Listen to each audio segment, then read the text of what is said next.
करून घेतलेला आहे माझ्या आईनं. त्यानंतर इथं सगळे लाटे बनवून घेतलेले आहेत, गोल गोल गोल उंडे बनवल्यात. सजऱ्या बनवायचं चाललंय खा. तर मी लाटून द्यायला लागल्या. आईनं भरून दिले मला 2-4 गोळे. त्याच्यात इथं आटा आहे, मैदा येतो, तळलेल्या सजऱ्या काढून ठेवल्या. तेल गरम करायला आहे बघा. एवढ्या सजऱ्या बनलेल्या. एक सजरी तुम्हाला मी फोडून दाखवते बघा. मस्त असे सजरे चालू आहे. या सजऱ्या खायला सगळेजण. हे बघा मस्त सजरे बनलेले असे. दुसरी पण खोलून दाखवते तुम्हाला. हे बघा मस्त सजऱ्या बनलेल्या आहेत.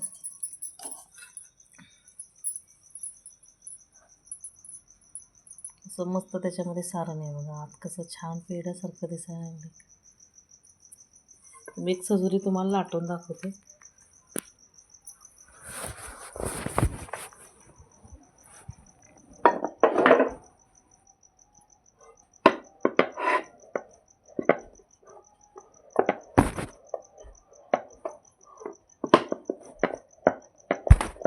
त्याच्यानंतर तळून पण दाखवते तुम्हाला मी. बघा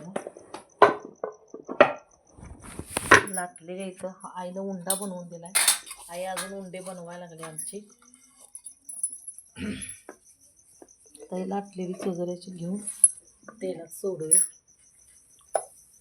गॅस पण बनवून मोठा चांगला.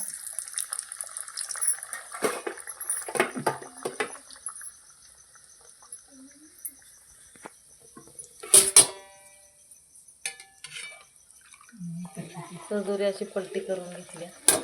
मला एवढं काही चांगलं जमत नाही, माझी आई छान बनवते. एक पलटी करून बघितली. सुरू आहे आमचं सजोऱ्या बनवायचं काम. हे बघा मस्त टुमटुमीत फुगलेली. रात्रीचे तसे 10:30 वाजलेत बघा. आई ते आई असते. सासरमध्ये कसं आपलं आपलं करून खायचं, पण आपली आई माहेरी आली की आपल्या मुलीला काय आवडते काय नाही बघून ती चीज पक्क बनवून घालणार. ते आईच असते. आपल्या मुलाला काय आवडते ते चीज बनवून घालणारच. कुठला पण पदार्थ असू दे आईच्या हातचा तो कुठल्याच हॉटेलात मिळणार नाही.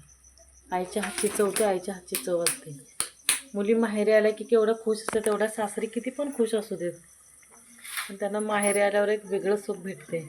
आनंद एकदम खुल्या ह्याच्यात. आई माझी लाटायला लागली.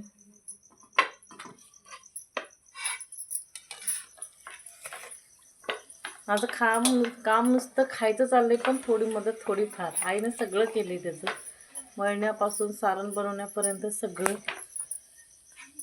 मस्त असे बनलेले. आईने दुसरी आणि टाकली काय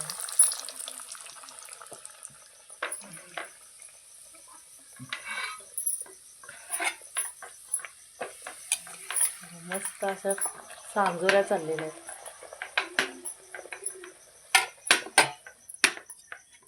या सांजोऱ्या खायला सगळेजण. बाय.